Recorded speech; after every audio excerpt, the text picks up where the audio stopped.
Hi hello నమస్తే welcome to our channel TG TV వార్తా కథనాలపై విశ్లేషణ కార్యక్రమం మార్నింగ్ న్యూస్ కు స్వాగతం. నేను మీ జర్నలిస్ట్ సత్య. ముందుగా రాష్ట్రంలో జరుగుతున్న రాజకీయ పరిణామాలను కనుక పరిశీలించినట్లయితే అసెంబ్లీ సమావేశాలు వాడి వేడిగా జరుగుతూ ఉన్నాయి. మరొక వైపు ప్రభుత్వం మాత్రం ఖచ్చితంగా ప్రతిపక్షం అడిగే ప్రశ్నల నుంచి తప్పించుకోవడానికి ప్రయత్నం చేస్తూ ఉన్నది. అందులో భాగంగా 0 అవర్ను క్వశ్చన్ అవర్ను కూడా నిన్న రద్దు చేయడాన్ని హరీష్ రావు గారు తీవ్రంగా తప్పుపట్టిండ్రు.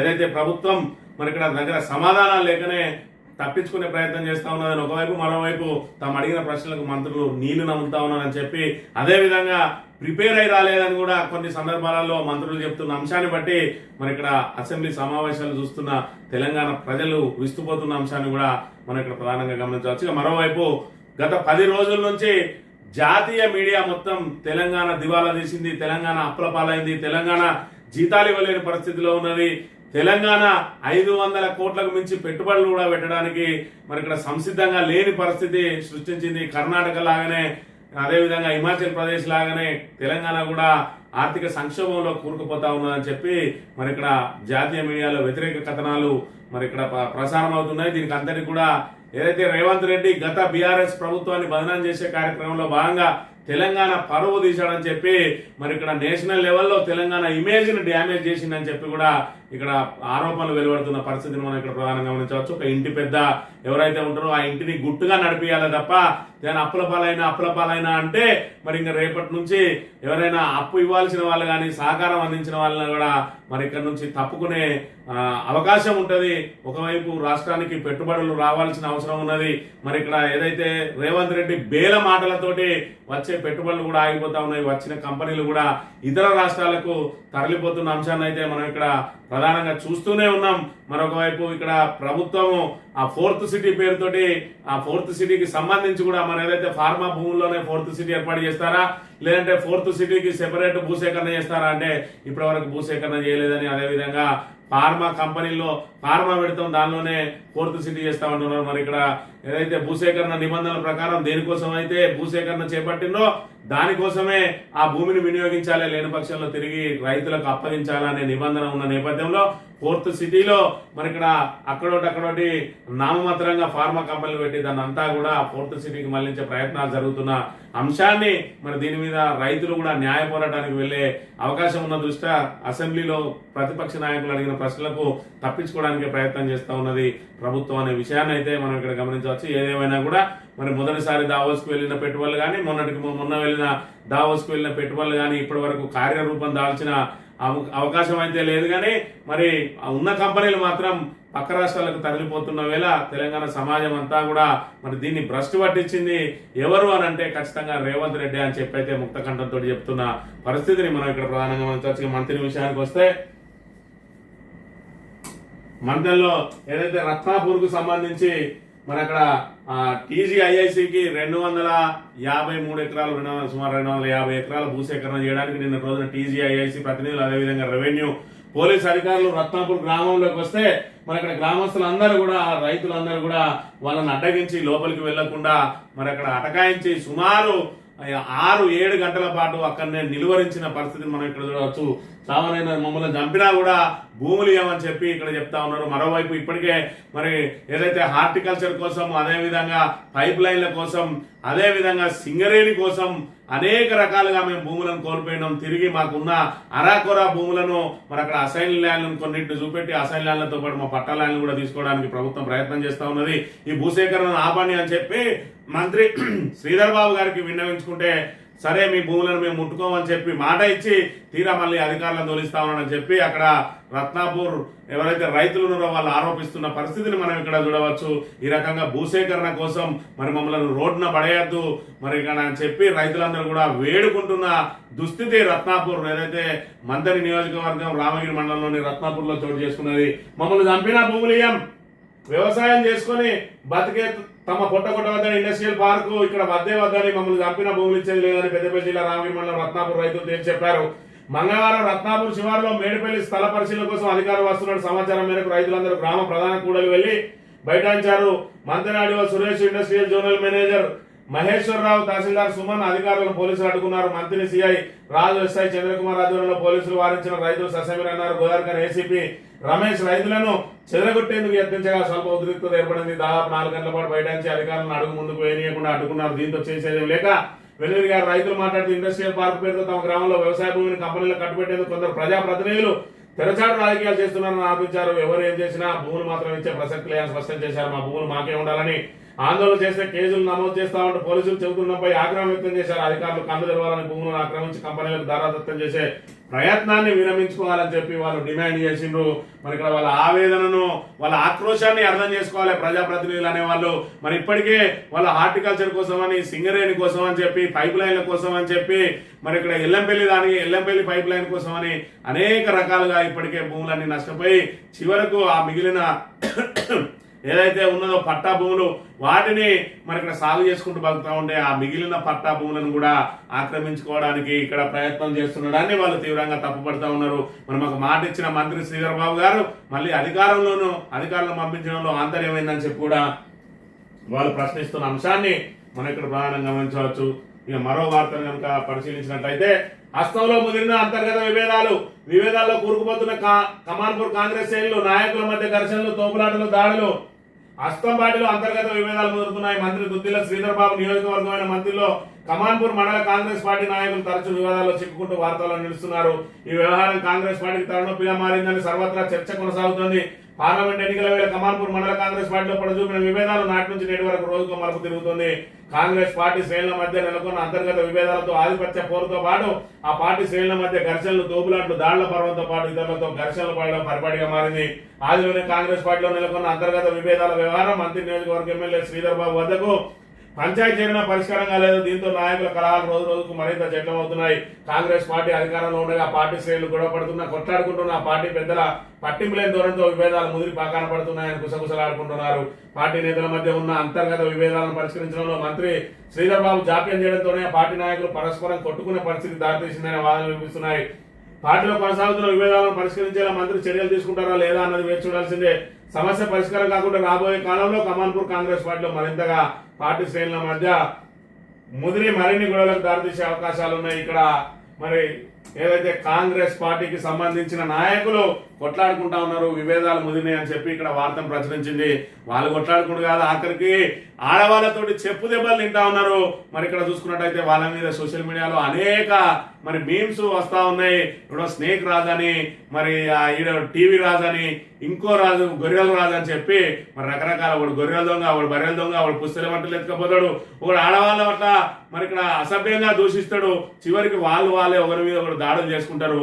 మరి ఏకంగా మండల కాంగ్రెస్ అధ్యక్షుడి మీద ఒక మహిళ చెప్పుతోడు దాడి చేసిందని చెప్తే ఇప్పటి వరకు ఆయనకు సంఘీభావం ప్రకటించడానికి కానీ దీన్ని ఖండించడానికి కూడా మరి ఏ కాంగ్రెస్ నాయకుడు ముందుకు రాలేదని అంటే మరి ఆ కాంగ్రెస్ నాయకునికి విలువ ఎంత ఉన్నదనేది ఇక్కడ గమనించాలి.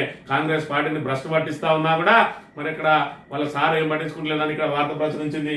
వాళ్ళు భ్రష్టు పట్టని ఏమైనా పట్టని దానికి మనకు సంబంధం లేదు. కానీ మరి ఇక్కడ కాంగ్రెస్ పార్టీ అధికారంలో ఉన్నాయి కాబట్టి మరి అధికార పార్టీ నాయకులు కొంతవరకు ప్రజలకు మేలు చేసే కార్యక్రమాలు చేయాలి. కానీ ఈ రకంగా మహిళలను అసభ్య పదజాలంతో దూషించి చెప్పుదెబ్బలు తిని వాళ్ళ మీద కేసులు పెట్టి వేధించే ప్రయత్నం చేయడం మానుకోవాలి. ఇక నాన్న వెళ్ళినట్టు నుంచి మరి ఇక్కడ మొన్నటి నుంచి మన రామగుండం మాజీ ఎమ్మెల్యే బీఆర్ఎస్ పార్టీ జిల్లా అధ్యక్షుడు పాదయాత్రను మొదలుపెట్టిండు. మరి Ramagundam to Erravelli farm house వరకు మరి ఇక్కడ చూసుకున్నట్టయితే రైతుల కన్నీళ్ళ కారణం కాంగ్రెసే. కాళేశ్వరం ఎండబెట్టిన పాపం తప్పక తగులుతుంది. ప్రాజెక్ట్ సేఫ్ అయితే గోదావరి ఎందుకు ఎండబెట్టిండ్రు? వెంటనే రివర్స్ పంపింగ్ చేసి నది నింపాలి. రామగుండం మాజీ ఎమ్మెల్యే కోరకంటి చందర్ కరీంనగర్ చేరుకున్న మహాపాదయాత్ర అని చెప్పి మరి ఇక్కడ చూసుకున్నట్టయితే పాదయాత్ర ద్వారా మరి ఇక్కడ 180 కిలోమీటర్ల మేర ఏదైతే రైతుల సమస్యలను మరి ఇక్కడ విన్నవించి ప్రతిపక్ష నాయకునికి చూపించి ప్రజా సమస్యలన్నింటినీ కూడా ప్రభుత్వం దృష్టికి తీసుకొచ్చే కార్యక్రమంలో భాగంగా ఇక్కడ పాదయాత్ర చేస్తా ఉన్నాడు. మరి ఇక్కడ ఈ రోజు రైతుల కన్నీళ్లకు కాంగ్రెసే కారణం అని చెప్పి నిండుకుండ లాంటి గోదావరిని ఎండబెట్టి ఎడారిగా మార్చి ఈ రోజు రైతులకు సాగునీరు లేకుండా రాబోయే రోజులలో తాగునీరు కూడా మరి ఇక్కడ కరువయ్యే స్థితిని తీసుకొచ్చింది కాంగ్రెస్. మరి ఇక్కడ మన ఏదైతే మండలిలో అడిగిన ప్రశ్నకు ఉత్తమ్ కుమార్ రెడ్డి సంబంధిత మంత్రి మరి ఇక్కడ అన్నారం సేపు అదే విధంగా మరి ఇక్కడ సుందిల్ల బరాజ్ సేఫ్ అని అన్నప్పుడు ఆ రెండింటిని గేట్లు ఎత్తేసి నీటిని బయటకు వదలడంలో ఆంతర్యమైందనే విషయాన్ని ఒకసారి తెలంగాణ ప్రజానీకం అంతా గమనించాలని చెప్పి కూడా ఆయన ఈ సందర్భంగా విజ్ఞప్తి చేసిన అంశాన్ని మనం ఇక్కడ ప్రధానంగా గమనించవచ్చు. ఈ నమస్తే తెలంగాణ వార్తలను కనుక పరిశీలించినట్లయితే తెలంగాణ ఇమేజ్ నేషనల్ డ్యామేజ్, అందుకే కంపెనీలు బయటకు ఇంట్లో ఎన్ని సమస్యలు ఉన్నప్పటికీ ఇంటి పెద్ద వాడిని చక్క పెట్టాలి కానీ సంసారాన్ని బజార్న పెడతారా? ఇప్పుడు సీఎం రేవంత్ వ్యవహారం కూడా అలాగే ఉన్నది. రాష్ట్ర ప్రభుత్వం తరఫున మౌలిక వసతులకు ఏమాత్రం నిధులను కేటాయించే పరిస్థితుల్లో లేవని ముఖ్యమంత్రి స్వయంగా ప్రకటిస్తే కొత్త కంపెనీలు రాష్ట్రానికి ఎలా వస్తాయి, యువతకు ఉపాధి ఎలా లభిస్తుంది? అందుకేనేమో తెలంగాణ నుంచి కంపెనీలు వేరే రాష్ట్రానికి తరలి వెళ్తున్నాయని చెప్పి రతన్ మిశ్రా అని ఏంజల్ ఇన్వెస్టర్ బెంగళూరు అతను మాట్లాడుతూ ఉంటే అసలు ఓవరాల్ గా విషయం ఏంటంటే ఇలా తెలంగాణ ఇమేజ్ నేషనల్ డ్యామేజ్ అనడానికి ఏంటిది కారణం అంటే పరువు తీసిన సీఎం ఏకపారేస్తున్న జాతీయ మీడియా అని చెప్పి నిత్యం మరి అక్కడ ఢిల్లీకి వెళ్లి చిట్చాట్ అంటాడు. ఈయనకు చక్కగా హిందీ రాదు కానీ నేషనల్ మీడియాతో మాట్లాడుతూ ఉంటాడు. అందులో భాగంగా మరి ఇక్కడ గత ప్రభుత్వం మీద బురద జల్లడం కోసం మొత్తం తెలంగాణ పరువునే తీస్తా ఉన్నాడు ముఖ్యమంత్రి. మొత్తం అప్పుల పాలైందని, అమెరికా లాంటి అగ్రదేశమే ప్రపంచంలో అత్యధిక అప్పున్న మరి దేశంగా ఉన్నది. మరి మనం కొత్తగా ఏర్పడ్డ తెలంగాణలో మౌలిక సదుపాయాలను కల్పించుకోవడానికి, ఇన్ఫ్రాస్ట్రక్చర్ ఏర్పాటు చేసుకోవడానికి మరి ఇక్కడ గత 70 ఏళ్ల నుంచి వివక్ష గురైన తెలంగాణను మరి దాన్ని నిలబెట్టుకోవాలనంటే దానికి మరి మన ఆదాయం వస్తా ఉంటేనే దాని ఆదాయాన్ని ప్రకారమే ఖర్చు చేసుకుంటూ వెళ్ళాలంటే మరి ఇక్కడ మనకి ఇంకా 20 ఏళ్ళైనా కూడా తెలంగాణకు మౌలిక వసతులు సమకూరే అవకాశం లేదు. కాబట్టి మరి 4,15,000 కోట్ల రూపాయల అప్పు తీసుకొచ్చింది మరి ఇక్కడ బీఆర్ఎస్ ప్రభుత్వం తీసుకొచ్చి మరి కాళేశ్వరం లాంటి ప్రాజెక్టును, నిండుకుండ లాంటి ప్రాజెక్టును తీసుకొచ్చింది. అనేక రోడ్లు, అనేక ఇన్ఫ్రాస్ట్రక్చర్ మరి ఇక్కడ మనకు కరెంటు మీకు ఏ విధంగా చేసుకోగలుగుతారు అని చెప్పి మరి ఉమ్మడి ఆంధ్రప్రదేశ్ లో రోజుకు 8 నుంచి 10 గంటల కరెంట్ వచ్చే గగనమైంది. ఎండాకాలంలో అయితే 5-6 గంటల కంటే మించి లేని దుస్థితిలో ఈ రోజు ఇండస్ట్రియల్ అవసరాలతో పాటు, గృహ అవసరాలతో పాటు వ్యవసాయానికి కూడా 24 గంటల కరెంట్ ఇచ్చింది అంటే అదంతా కూడా 7,000 మెగావాట్లు ఉన్నదాన్ని 22,000 మెగావాట్లకు తీసుకొచ్చి ఈ రోజు 24 గంటల కరెంటు దేశంలో ఎవరు ఇయ్యలేని స్థితిలో ఈ రోజు మన తెలంగాణను తీసుకొచ్చి నిలిపిన ఘనత కేసీఆర్ అయితే ఈ రోజు తెలంగాణ పరువును తీసుకుంటూ తెలంగాణ పూర్తిగా మరి అప్పుల్లో కూరుకుపోయింది, క్యాన్సర్ పేషెంట్ లాగా తయారైందని చెప్పి రాష్ట్రాన్ని పూర్తిగా రాష్ట్ర పరువును దిగజార్చి మరి ఆయన నేషనల్ మీడియాతో మాట్లాడితే ఈ రోజు నేషనల్ మీడియా అంతా మన మీద దుమ్మెత్తి పోస్తా ఉన్నది. తెలంగాణ క్యాష్ క్రంచ్ అని చెప్పి, తెలంగాణ ఫండ్ క్రంచ్ అని చెప్పి తెలంగాణ అప్పుల్లో చిక్కుపోయిందని ఇక్కడ చూసుకున్నట్టయితే ఉద్యోగులకు జీతాలు ఇవ్వలేని స్థితికి తెలంగాణ చేరిందని ఒక మీడియా చెప్తే, ఆర్థిక సంక్షేమంలో చిక్కుకున్న తెలంగాణ అని చెప్పి ఒక జాతీయ మీడియా, ఎండిపోయిన పంటలకు కేర్ ఆఫ్ అడ్రస్ తెలంగాణ అని చెప్పి ఒక జాతీయ మీడియా, రైతుల ఆత్మహత్యల అడ్డాకు తెలంగాణ మరి అడ్డాగా తెలంగాణ మారిందని ఒకటి, కంపెనీలు మరలిపోతున్న రాష్ట్రంగా తెలంగాణ ఒకరు, కుంభకోణాల కేర్ ఆఫ్ తెలంగాణగా ఒకరు, అభివృద్ధి ప్రాజెక్టులు పడకేసిన తెలంగాణ అని చెప్పి నేషనల్ మీడియా ఈ విధమైన హెడ్డింగ్స్ పెట్టుకొని మన తెలంగాణను ఒక ఆట ఆడుకుంటా ఉన్నాయి. మరి ఇక్కడ అప్పుడే పురుడు పోసుకున్న తెలంగాణను అగ్రభాగాన నిలపడానికి కేసీఆర్ చేసిన భగీరథ కృషి మొత్తం మరి ఇక్కడ బూడిద పోసిన పన్నీరు చేసిండు రేవంత్ రెడ్డి వచ్చిన తర్వాత. మరి ఇక్కడ కేసీఆర్ చేసిన సంక్షేమ పథకాలను కొనసాగిస్తూ కేసీఆర్ చేసిన ఏవైతే మరి ఇక్కడ పథకాలు ఉన్నాయో, ఏదైతే ఇన్ఫ్రాస్ట్రక్చర్ ఉన్నదో దాన్ని వినియోగించుకుంటూ మరింత ముందుకు సాగాల్సిన రేవంత్ రెడ్డి కేవలం కేసీఆర్ ను బదనాం చేయడానికి మేడిగడ్డలో ఒక పిల్లర్ గుంగితే దాన్ని మొత్తం మేడిగడ్డ కాళేశ్వరమే 1,00,000 కోట్ల వృధా అని చెప్పి ఈ రోజు ఆ మేడిగడ్డను ఏదైతే ఎన్డీఎస్ఏ నిపుణుల నివేదిక వచ్చిన తర్వాత కూడా దాన్ని దొక్కిపెట్టి 7వ బ్లాక్ ను పునరుద్ధరించండి, ఆ పునరుద్ధరించే బాధ్యత ఆల్రెడీ ఎల్ఎన్టీ తీసుకుంటా అన్నా కూడా దాన్ని తీసుకునియకుండా కేవలం బీఆర్ఎస్ ను బదనాం చేయడానికి ఈ రోజు రైతుల పంట పొలాలను పనంగా పెట్టి పంటలన్నీ ఎండగొట్టిస్తున్న ఘనత మరి ఇక్కడ ఏదైతే రేవంత్ రెడ్డిది. దీంతో రైతులు అప్పుల పాలవుతా ఉన్నారు, ఆత్మహత్యలు చేసుకుంటా ఉన్నారు. మరి ఇక్కడ ఈ రకంగా పూర్తి స్థాయిలో వ్యవసాయం నడిస్తేనే మరి ఇక్కడ పూర్తి స్థాయిలో రైతుల ద్వారా వ్యాపారులకు కూడా లబ్ధి పొందే అవకాశం ఉంటుంది. వ్యవసాయం కుదేలైతే దాని మీద ఆధారపడ్డ ఇతర రంగాలు కూడా కుదేలయ్యే పరిస్థితి ఉంటుందని మరి ఆ మాత్రం తెలియదు రేవంత్ రెడ్డి. హైడ్రా తోటి రియల్ ఎస్టేట్ రంగాన్ని కుదేలు చేసిండు, కాళేశ్వరం మీద కుట్రలు అన్నీ ఈ రోజు వ్యవసాయ రంగాన్ని కుదేలు చేసిండు. ఓవరాల్ గా తెలంగాణను అప్పుల కుప్పగా మార్చి మరి ఇక్కడ ఇదివరకు కొత్త ప్రాజెక్ట్ లేదు, కొత్త ప్రణాళిక లేదు, కొత్త పాలసీ లేదు, కొత్త సంక్షేమ పథకం అమలు లేదు, మరి కొత్తగా కట్టింది ఏమి లేదు, కొత్త ఇన్ఫ్రాస్ట్రక్చర్ లేదు.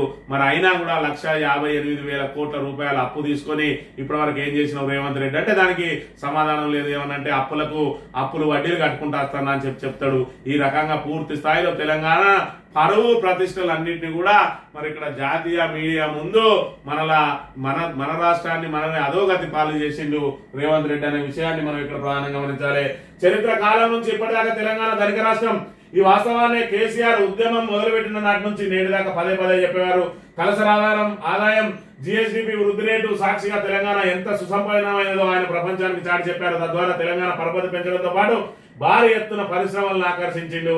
ఈ వ్యూహం తెలియని కాంగ్రెస్ నేతలు ఆయనను తప్పుపట్టేందుకు బోర్లు నిలబెట్టేందుకు తెలంగాణ అప్రపాలైనట్టు కొత్త రంగం అందుకున్నారు. ఢిల్లీ మీడియా సమావేశాల్లో, జాతీయ ఛానళ్ల ఇంటర్వ్యూలో ఏకంగా ముఖ్యమంత్రి రేవంత్ రెడ్డి స్వయంగా కేసీఆర్ పాలన తిట్టడం కోసం తెలంగాణ రుణగ్రస్తమైంది, మూలధనం లేదని మాట్లాడారు. దీంతో తెలంగాణ ఇమేజ్ నేషనల్ లెవెల్లో డ్యామేజ్ అయింది. కేసీఆర్ పరిపాలన సాగిన 10 ఏళ్లు తెలంగాణ నేషనల్ సెలబ్రేషన్ గా నిలిస్తే మొన్న ఇండియా టుడే కాంక్లేవ్ లో ముఖ్యమంత్రి రేవంత్ రెడ్డి చేసిన వ్యాఖ్యలతో తెలంగాణ ఇమేజ్ కి నేషనల్ లెవెల్లో డ్యామేజ్ జరిగింది. గత 10 రోజులుగా ఏ జాతీయ స్థాయి పత్రిక తిరిగేసినా కూడా ఇగో ఈ ఉద్యోగాలకు జీతాలు ఇవ్వలేరు, ఆర్థిక సంక్షేమం, ఎండిపోయిన పంటలు, రైతుల ఆత్మహత్యలు, కంపెనీలు మళ్ళీపోతున్నాయని చెప్పి మరి ఇక్కడ ఈ రకమైన మన పరువు మొత్తం బజారుకి ఈడ్చిండు. ఎవరా అంటే రేవంత్ రెడ్డి. ఇక్కడ పరిశ్రమలకు సంబంధించిన మరి ఇండస్ట్రియలిస్టులు ఏం చెప్తా ఉన్నారంటే తెలంగాణ దారిలోనే ఉద్యోగాలు జీతాలు చెల్లించలేక 4,000 కోట్ల ఆర్బీఐ నుంచి రుణం తీసుకున్నట్టు సీఎం రేవంత్ రెడ్డి బయటపెట్టారు. ఇప్పుడు తెలంగాణ దారిలోనే కర్ణాటక భారీగా అప్పులు చేస్తా ఉన్నది. తెలంగాణ దారిలోనే కర్ణాటక అప్పులు చేస్తా ఉన్నదని ఆ దుస్థితికి తీసుకొచ్చింది ఇవాళ రేవంత్ రెడ్డి. మనం కర్ణాటక దారిలో అప్పులు తీసుకొస్తున్నామని తెలిసింది పోయి తెలంగాణ దారిలోనే అంటే తెలంగాణను ఏ విధంగా మరి ఇక్కడ ఉచ్చ స్థాయిలోకి తీసుకొచ్చిండు రేవంత్ రెడ్డి అనే విషయాన్ని ఒకసారి ప్రజలందరూ కూడా గమనించాలి. ఇక్కడ సాయికాంత్ అనే యువ పారిశ్రామికవేత్త మరి రేవంత్ రెడ్డికి ఇతబోధ చెప్తా ఉన్నాడు. ఆచితూసి మాట్లాడాలి. రాష్ట్ర ఆర్థిక స్థితి, ప్రభుత్వం చేపట్టబోయే కొత్త ప్రాజెక్టులు, తీసుకుంటున్న విధానపరమైన నిర్ణయాలను బట్టి రాష్ట్రానికి పరిశ్రమలు కుయగడతాయి. ఈ అంశాలపై ప్రభుత్వ పెద్దలు ఆచితూసి ప్రకటన చేయాల్సిన అవసరం ఉన్నది. మరి ఇక్కడ దివాలా తీసింది, క్యాన్సర్ పేషెంట్ లాగా మారింది, అప్పులలో కూరుకుపోయినాం, 500 కోట్లు కూడా పెట్టుబడి పెట్టలేని స్థితిలో ఉన్నావంటే, నువ్వు సబ్సిడీలు ఇస్తావంటే ఇంకా పరిశ్రమలు ఏ విధంగా నమ్ముతాయి? నిన్ను నమ్మి ఇక్కడికి వస్తే నువ్వు మౌలిక సదుపాయాలు కల్పించలేక భారం అంతా ఆల మీద వేస్తావని చెప్పి మరి ఇక్కడ గుజరాత్, అదేవిధంగా తమిళనాడు లాంటి రాష్ట్రాలకు తరలిపోతా ఉన్నాయి. ఆ పాపం అంతా కూడా మరి ఎవరిది అనేది తెలంగాణ ప్రజానీకం బేరీజు వేసుకోవాలి. ఈ రకంగా తెలంగాణను భ్రష్టు పట్టిస్తా ఉన్నది కాంగ్రెస్ ప్రభుత్వం. పరిపాలన చేతగాక మరి అసమర్థతతోటి, పాలనా వైఫల్యాలతోటి ఆఖరికి తెలంగాణ ప్రతిష్టను కూడా పూర్తిగా దిగజార్చి ఈ రోజు నేషనల్ మీడియా మరి ఆయన మాటలను ఉటంకిస్తూ మరి ఇక్కడ పూర్తి స్థాయిలో, జాతీయ స్థాయిలో మన తెలంగాణ ఇమేజ్ ను డ్యామేజ్ చేస్తా ఉన్నది. దానికి ప్రధాన కారణం రేవంత్ రెడ్డి. ఇక పడిపోయిన రాబడి, రిజిస్ట్రేషన్ ఆదాయంలో ఇప్పటివరకు 8,000 కోట్ల లోటు, రియల్ ఎస్టేట్ చెతికిల పడి అనుకున్న లక్ష్యాన్ని చేరించాక ఆఖరికి మద్యం రాబడిలో కూడా 2,500 కోట్లు. ఎక్కడైనా మరి అన్ని రంగాలు బాగుంటేనే దానికి సంబంధించిన అనుబంధ రంగాలు కూడా బాగుంటాయి. ఇక్కడ రియల్ ఎస్టేట్ పడిపోయింది, అదే విధంగా పూర్తి స్థాయిలో వ్యవసాయం పూర్తిగా కుదేలైపోయింది. కొత్తగా మరి ఏదైతే పరిశ్రమలు రావడం బంద్ అయింది, ఉద్యోగ అవకాశాలు మరి ఇక్కడ మృగ్యమైనవి. దాంతో మరి అందరు సంతోషంగా ఉంటేనే కదా, మరి అందరి దగ్గర డబ్బులు ఉంటేనే మద్యానికి కూడా ఎవరైనా దాన్ని మద్యానికి వెచ్చించే అవకాశం ఉంటుంది. దాంతో మద్యం రాబడి కూడా పడిపోయింది అని అంటే రాష్ట్రంలో సగటు మానవుని ఆర్థిక పరిస్థితి ఏ విధంగా ఉందనే విషయాన్ని మనం గమనించవచ్చు. మాట తప్పిన వాళ్ళు కనిపిస్తే మేమే వాళ్ళ బట్టలు ఇప్పి కొడతాం. మరి రేవంత్ రెడ్డి ఏదైతే పదే మేము బట్టలు ఇప్పి కొడతామని చెప్పి మాట ఏదైతే మాట్లాడతాడో, మాట తప్పిన వాళ్ళు వస్తే మేమే బట్టలు ఇప్పి కొడతామని చెప్పి రైతులే మాట్లాడుతా ఉన్నారు.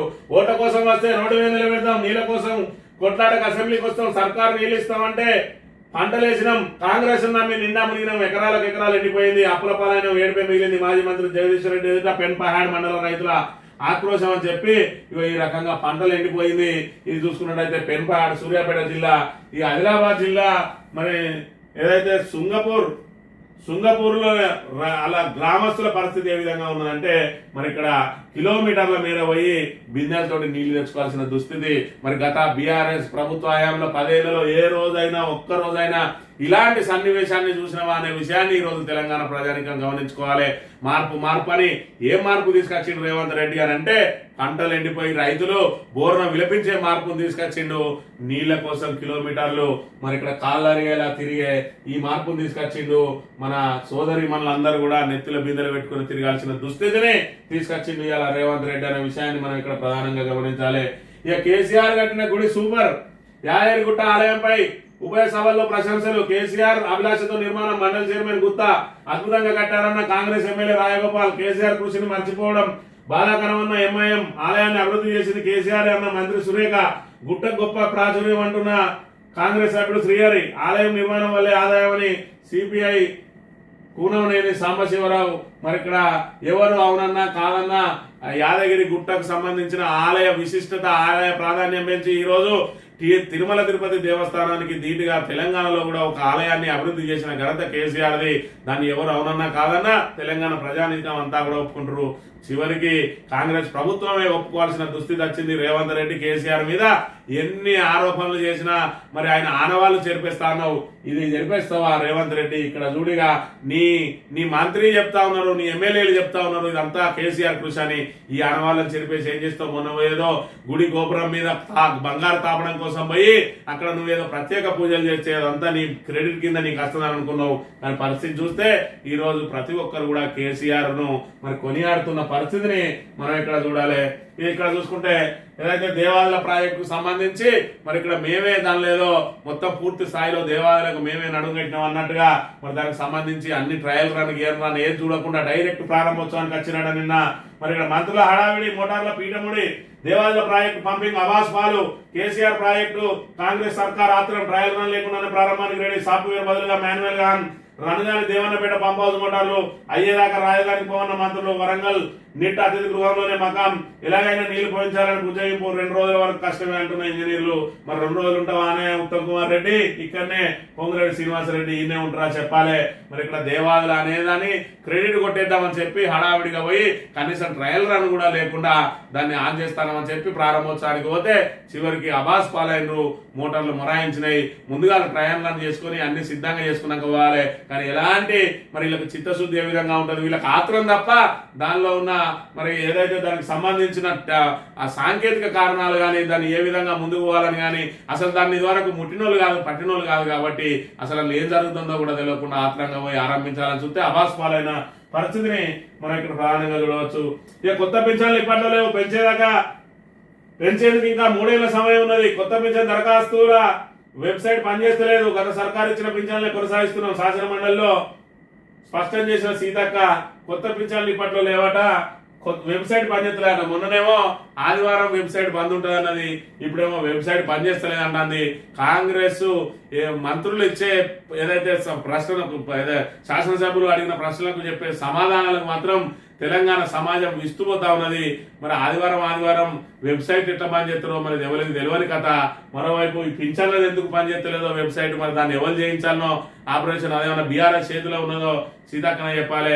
ఇక పెన్షన్లను ఎప్పుడు పెంచుతారు? మరి 2000 4000 అంటే మీరు వచ్చినాక పెంచడానికి 3 ఏళ్ళు పట్టింది, మేము కూడా 3 ఏళ్ళు మాకు సమయం ఉన్నదంటది. మరి 3 ఏళ్ళు అయితే 100 రోజులలో ఇస్తామని చెప్పి ఎందుకు ప్రజలను బురుడి కొట్టించారు అని అంటే వాళ్ళ దగ్గర సమాధానం లేదు. వాళ్ళ అబద్ధ పునాదుల మీద వచ్చిర్రు, మోసాలతోటే గెలిచిరు కాబట్టి ఇంకా వాళ్ళ మోసాలను ప్రజలు పూర్తిగా అర్థం చేసుకున్నారు కాబట్టి ఇంకా పదే దాని గురించి ఎంత చెప్పినా అది వృధా ప్రయాస అనే విషయాన్ని అయితే మనం చూడవచ్చు. ఇక నిరుద్యోగులే నోటిఫికేషన్లు వద్దన్నారట. యువ వికాసం ప్రారంభంలో బట్టి వ్యాఖ్యలు, సోషల్ మీడియాలో వెలువెత్తుతున్న విమర్శలు, బీఆర్ఎస్ హయాంలో ఇచ్చిన జాబ్ నోటిఫికేషన్ నియామపత్రాలు ఇచ్చి పోజుల ఏడాదిలో 2 లక్షల ఉద్యోగాలు ఇచ్చారు. ఆ జాబ్ క్యాలెండర్ ఏమైందని నిలదీత సర్కారుపై నిరుద్యోగుల మండిపాటు.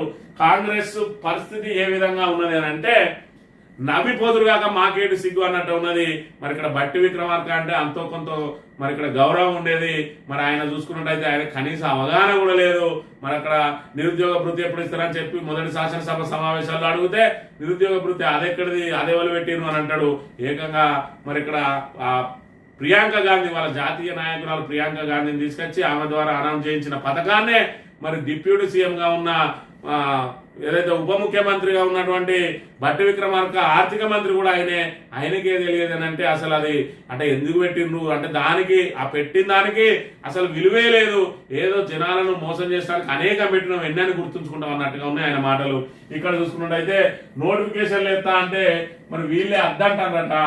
మరి దీనికి సంబంధించి ఇది ఏ విధంగా ఉన్నది విచిత్రం అని అంటే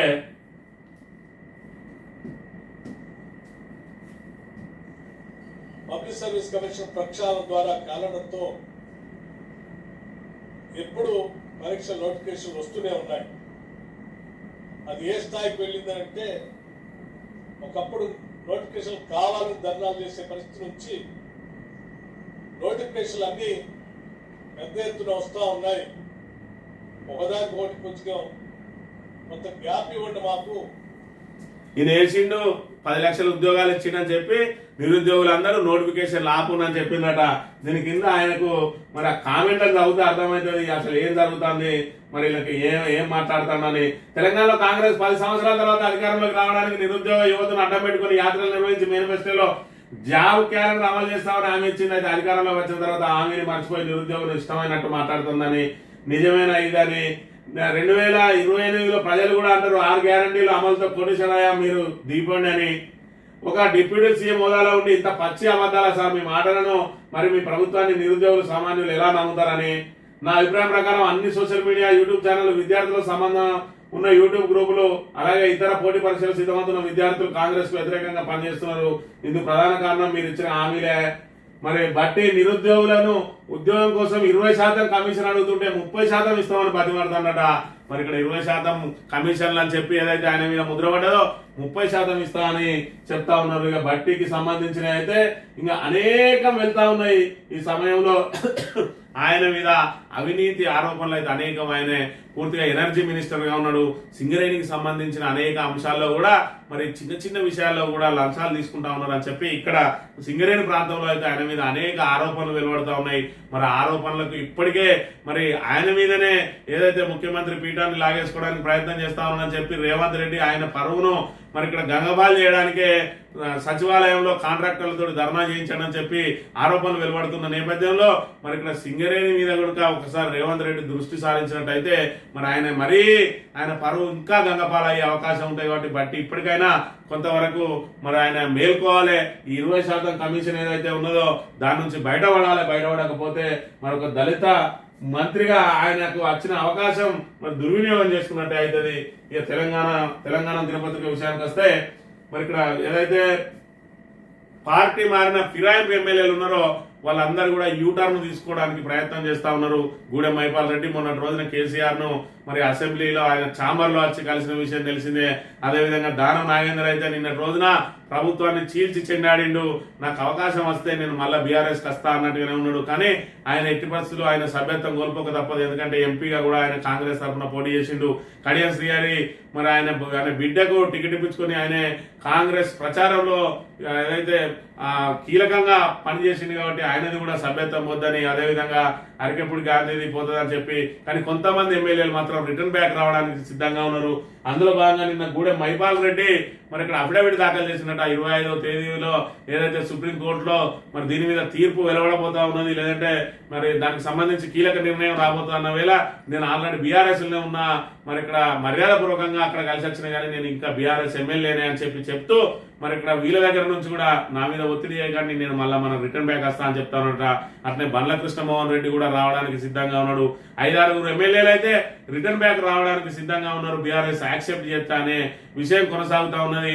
మరోవైపు చూసుకున్నట్టయితే ఉప ఎన్నికలు తప్పవు అని చెప్పి సాక్షాత్తు ముఖ్యమంత్రి మరి ఇక్కడ ఏదైతే కడియం శ్రీగారిని గెలిపించడం కోసం కడియం శ్రీగారి పోస్ట్ బూస్ట్ అవుతుంది అని తెలిసి మరి అక్కడ శేషన్ కాన్పూర్ లో 800 కోట్లతోటి అభివృద్ధి పథకాలకు శంకుస్థాపన చేసి మీరు కడియంకు మద్దతు ఇస్తేనే మరి పనులు సాగుతాయి అని చెప్పి ఒక రకంగా బ్లాక్ మెయిల్ చేసి ఒక రకంగా ఉప ఎన్నికలు రాబోతా ఉన్నాయి, మీరు కడియం శ్రీగారికి ఓట్లు వేయకపోతే 800 కోట్లు పనులు పట్టాలెక్కాయి, మీరు రాజయ్యని కనుక గెలిపిస్తే అన్నట్టుగా మరి నేను ఇప్పుడు ఇట్లా ఓట్ల కోసం రాలేదు అని చెప్పి ఇది ఓట్ల కోసమే చేస్తానని చెప్పి చెప్పగానే చెప్పిండు. కాబట్టి ఉప ఎన్నికల భయం పట్టుకున్నది ఆల్రెడీ ఫిరాయింపు ఎమ్మెల్యేలకు.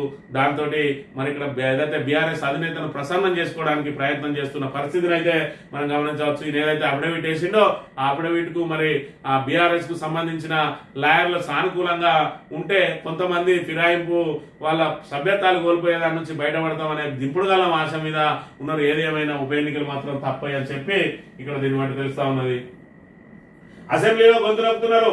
ప్రశ్నోత్తరాలను రద్దు చేస్తూ జీవో అవర్ క్వశ్చన్ అవర్ ఎందుకు రద్దు చేశారు, సమాధానం చెప్పలేక ప్రభుత్వం పారిపోతా ఉన్నదంటే మరి ఇక్కడ వాళ్ళు నిజంగా కూడా వాళ్ళ దగ్గర చెప్పడానికి సమాధానం లేదు. రేవంత్ రెడ్డి అబద్ధాలతోటి బుకాయించి మరి ఇక్కడ ఏదైతే సమయం అంతా తినుకుంటూ వాళ్ళకి వచ్చిన సమయం ద్వారా సమయం అంతా తినుకుంటూ ప్రతిపక్షాలను అబద్ధాలతోటి మరి ఇక్కడ వాళ్ళ మీద ఎదురుదాడి చేసి తప్పించుకునే ప్రయత్నం చేస్తా ఉన్నాడు. కానీ ప్రతిపక్షాలు అడిగే ప్రశ్నలకు సమాధానాలు మాత్రం చెప్పలేక మంత్రులు నీళ్లు మింగుతా ఉన్నారు. మరోవైపు ఇక్కడ అసెంబ్లీలో మరి ఇక్కడ బావా బామ్మారుదులు కృష్ణార్జున్ లాగా ఇద్దరు చీల్చి చెండాడుతా ఉంటే ఇక ఏదైతే మండలిలో మరి ఇక్కడ కవితక్క వాళ్ళను చీల్చి చెండాడుతా ఉన్నది. మరి ఇక్కడ స్కూటీ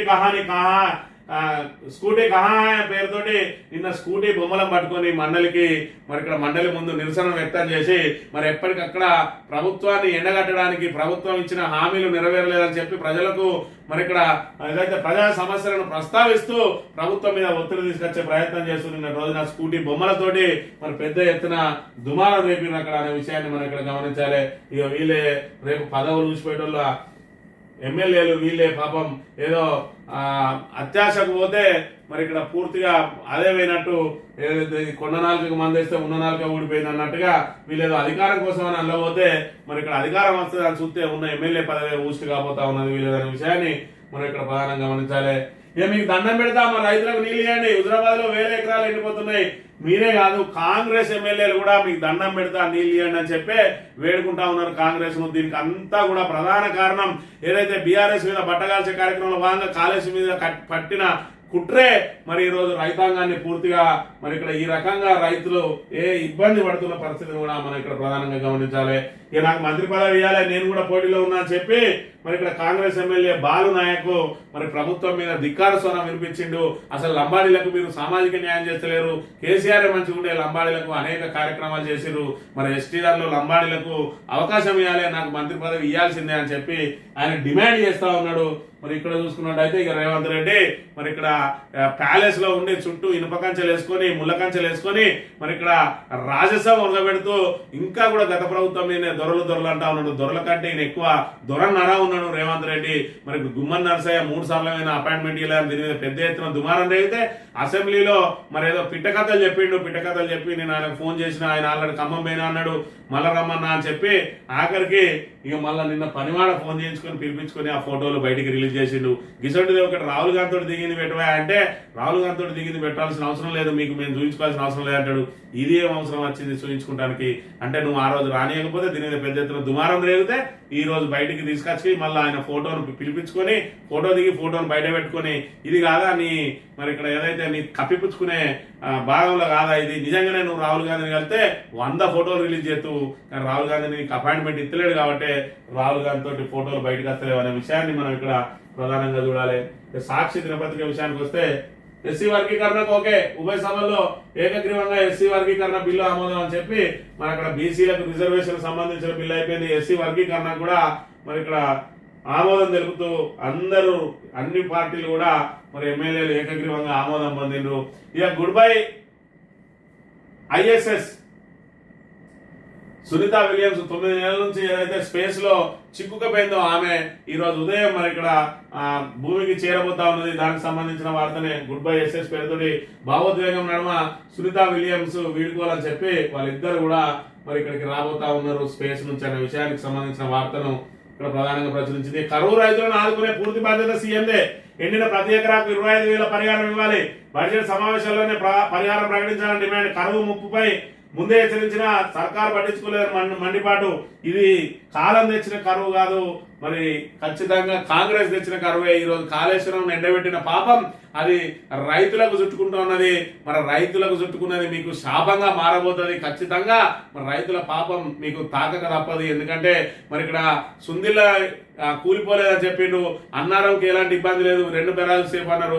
ఆ రెండింటిని ఎందుకు మీరు మరి ఇక్కడ గేట్లు ఎత్తి పెట్టింది అనేది ఇలా మరి తెలంగాణ యావత్ రైతాంగం అందరినీ కూడా మిమ్మల్ని ప్రశ్నిస్తా ఉన్నది. మరోవైపు కాపర్ డ్యాం కట్టి పైకి నీళ్ళు ఎత్తిపోయామంటే సుందిల కూలుతుంది, అన్నారం కూలుతుంది, ఎట్లా నల్ల నీళ్లు పెట్టు అన్నారు. మరి కూలిందా అని అడిగితే దానికి ఏమి ప్రమాదం లేదు, అవి సేఫ్ అన్నారు. సేఫ్ అన్నప్పుడు మీరు కన్నెపల్లి నుంచి నీటిని పైకి ఎత్తిపోసే అవకాశం ఉన్నా కూడా ఎందుకు ఎత్తిపోయకుండా రైతాంగాన్ని ఇంత ఇబ్బందులు పెడుతున్నారు అంటే రైతులు ఎంత ఇబ్బంది పడితే అంత కేసీఆర్ బదనాం అవుతారు అనుకుంటాను. కానీ కేసీఆర్ బదనాం కాడు. మీ అస్తవ్యస్త నిర్ణయాలతోటే ఈ రోజు మరి ఇక్కడ మిమ్మల్ని కావాలని అడిగిన ప్రశ్న అని ఒకవేళ ప్రతిపక్ష నాయకులు అడిగితే కావాలని అడిగిన అనుకోవచ్చు.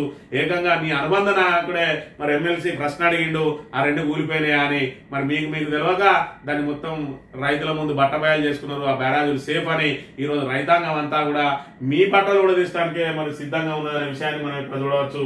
ఇక మంగళవారం యాదగిరిగుట్ట లక్ష్మీనరసింహస్వామి సన్నిధిలో సంప్రదాయ చిరకట్లో 2024 మిస్ వరల్డ్ కృష్ణ పిచ్చుకోవా అని చెప్పి మరి విదేశీయులు కూడా యాదగిరి గుట్టకు లైన్ కడతా ఉన్నారు. అని అంటే యాదగిరి గుట్ట ప్రాచుర్యం ఏ విధంగా పొందింది, ప్రపంచ వ్యాప్తంగా ప్రసిద్ధి పొందే విధంగా ఈ రోజు యాదగిరి గుట్టను తయారు చేసిండు కేసీఆర్.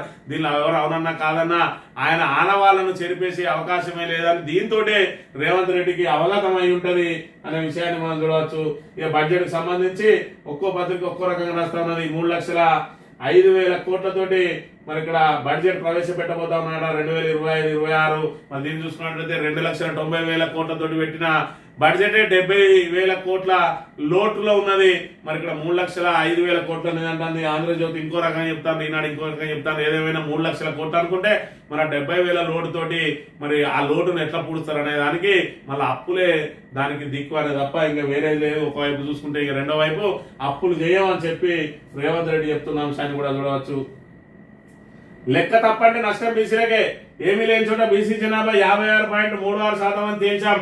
42% రిజర్వేషన్ కోసం ఢిల్లీలో కొట్లాడండి, మీ వెంట మేము ఉన్నాం, బీసీలకు కాంగ్రెస్ అండగా ఉంటుంది, చట్టబద్ధత లేని లెక్కలతో రిజర్వేషన్లు పెంచుకోలేమని చెప్పి మేము చేసిందే లెక్క, మీరు 61% ఉన్నది అని చెప్పి మీరు అంటారు. కానీ దానికి లెక్క లేదు. నేను కనీసం మీకు 56 అని బిచ్చ వేసిన ఆ బిచ్చాన్ని పట్టుకొని మీరు ఊలాడుందని చెప్పి మరి 8% లేని దాన్ని 15% పెంచుకొని ఈడబ్ల్యూఎస్ రిజర్వేషన్ 10% ఉండాల్సిందే అని చెప్పి దానికి చట్టబద్ధత కల్పించుకునే ప్రయత్నం చేసింది. కానీ బీసీలను ఈ రకంగా బెదిరింపులకు పాల్పడతా ఉన్నాడు. మరి 42% అమలు చేయాల్సిన బాధ్యత నీదే. అది 56 ఉండని, 54 ఉండని, 50 ఉండని, 42% రిజర్వేషన్ అమలు చేయకపోతే ఖచ్చితంగా రాజీనామా చేస్తావా రేవంత్ రెడ్డి అని ఈరోజు బీసీ సంఘాలన్నీ కూడా ఐక్యంగా పోరాడాల్సిన అవసరం ఉన్నది. ఖచ్చితంగా 42% కనుక ఈ రోజు ఏదైతే బిల్లు పెట్టి పాస్ చేయించిందో దాన్ని అమలు చేయాల్సిన బాధ్యత కూడా రేవంత్ రెడ్డి వినే పెట్టి రేవంత్ రెడ్డి 42% రిజర్వేషన్ అమలు చేసుడో లేదంటే గద్దె దిగుడో ఏదో ఒకటి తేలేరాక బీసీ సంఘాలు ఉండాలి. ఈ రకంగా బిచ్చం ఎత్తే మన బిచ్చానికి ఆశపడి బీసీ సంఘాలు మళ్ళీ లొంగిపోతే ఖచ్చితంగా మనకు 42% రిజర్వేషన్ అనేది అందరి ద్రాక్షగానే ఉంటుందనే విషయాన్ని బీసీ సంఘాలన్నీ కూడా అర్థం చేసుకోవాలి. ఇక్కడ ఆంధ్రజ్యోతి 3,15,000 కోట్ల బడ్జెట్ అని చెప్పి సాగునీటి రంగానికి భారీగా కేటాయింపులట. గృహ నిర్మాణ శాఖకు 8 నుంచి 9,000 కోట్లు, హోంశాఖకు 9,000 కోట్లు, మహిళా శిశు సంక్షేమానికి 3,700 కోట్లు, ఇందిరమ్మ ఆత్మీయ భరోసాకు 350 కోట్లు. ఇందిరమ్మ ఆత్మీయ భరోసాలో మరి ఇక్కడ 6,000 రూపాయలు అంటే 12,000 రూపాయలు ఇస్తారు ఒక్కో కూలికి.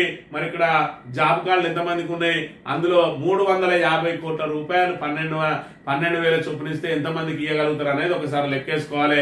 ఇందిరమ్మ ఆత్మీయ భరోసా అనేది కేవలం కంటి తుడుపు చర్య, ఓట్ల కోసం ఏదైతే రాబోయే ఓట్లకు స్థానిక సంస్థల్లో గట్టెక్కడానికి ఒక విడత ఇచ్చి చేతులు దులుపుకోవడానికి చేసే కార్యక్రమం తప్ప దీని ద్వారా ప్రజలకు ఎలాంటి ఏదైతే జాబ్ కార్డులు ఉన్న ఉపాధి హామీ కూలీలకు, రైతు కూలీలకు ఏమాత్రం కూడా ఖచ్చితంగా అందే అవకాశం లేదనేది వాళ్ళ బడ్జెట్ బట్టే మనం అర్థం చేసుకోవచ్చు.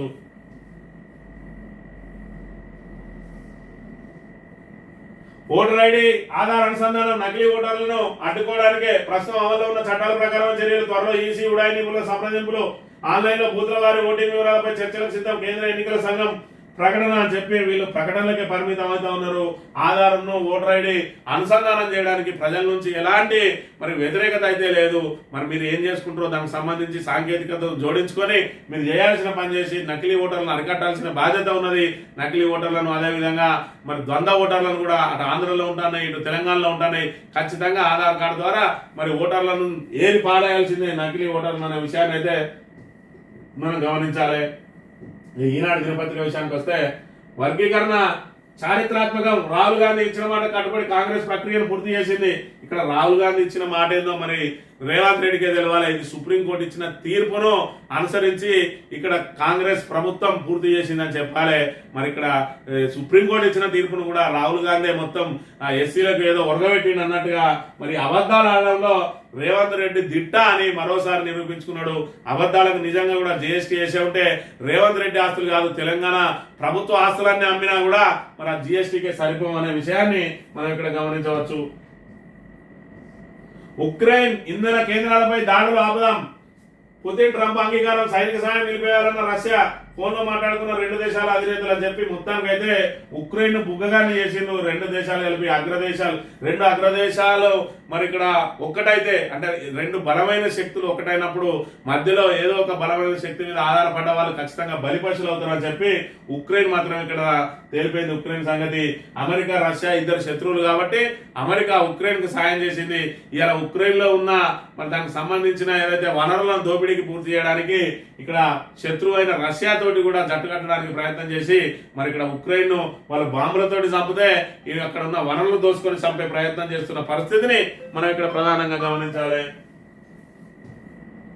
ప్రభాకర్ రావు పై రెడ్ కార్నర్ నోటీస్ అట. మరో నిందితుడు శ్రవణ్ రావు పైన ఫోన్ అక్రమ ట్యాపింగ్ కేసులో కీలక పరిణామం, నీ కథో కార్ఖానో ముందుగా దాన్ని తేల్చుంది. ఇంకా 15 నెలలు అవుతుంది, ఇంకా దాన్ని పట్టుకుని ఊగులాడుతా ఉన్నది కాంగ్రెస్ ప్రభుత్వం అనే విషయాన్ని అయితే మనం ఇక్కడ గమనించాలి. ఇక 3 లక్షల కోట్లకు పైనే పద్దు అని చెప్పి మొత్తానికైతే 3 లక్షల మార్కును దాటడానికి ప్రయత్నం చేస్తా ఉన్నారు. అది మరి ఇక్కడ ఎంత లోటు ఉన్నా కూడా ఆ లోటును పట్టించుకోకుండా దాని వైపే ప్రయత్నం చేస్తున్న పరిస్థితిని చూడవచ్చు. ఇక వాస్తవాలను తొక్కి పెట్టడం, న్యాయస్థానాన్ని తప్పుదో పట్టించడమే. విచారణ ఉన్న భూమి హక్కులపై పిటిషన్లు వేసిన వ్యక్తికి కోర్టు జరిమానా, హైకోర్టు సంచలన తీర్పు. మరి ఒక భూమిని ఏదైతే అప్పనంగా కొట్టేయడానికి ప్రయత్నం చేసి మరి తప్పులన్నింటినీ పిటిషన్ల మీద పిటిషన్లు వేసి తప్పుడు పత్రాలతోటి భూమిని కాజేయడానికి ఏదైతే ప్రయత్నం చేసిందో అది తప్పని తేలడంతో ఆ వ్యక్తికి ₹1,00,00,000 జరిమానా వేసిందట హైకోర్టు. అది హైకోర్టు చరిత్రలో ఇప్పటి వరకు ఇంత భారీ ఎత్తున జరిమానా వేసింది లేదు. మరి ఈ రకంగా ఎవరైతే తప్పుడు కాగితాలతోటి కోర్టులకు పోతారో వాళ్ళకి ఇలాంటి మరి ఖచ్చితంగా ఫైన్లు పడితే ఇంకోసారి ప్రభుత్వ భూములు కానీ లేకపోతే పక్కన భూములు కానీ కొట్టేయడానికి ప్రయత్నించాలంటే కూడా మరి ఇలాంటి వాళ్ళు కొంచెం నిలువరించే అవకాశం ఉంటది. మరి ఇది భూ కబ్జాదారులకు ఒక రకమైన హెచ్చరికే. మరి దీన్ని హెచ్చరికగానే భావించాలని కోరుతూ ఇది ఈ రోజు మార్నింగ్ న్యూస్. రేపు వెళ్దాం. Thank you very much.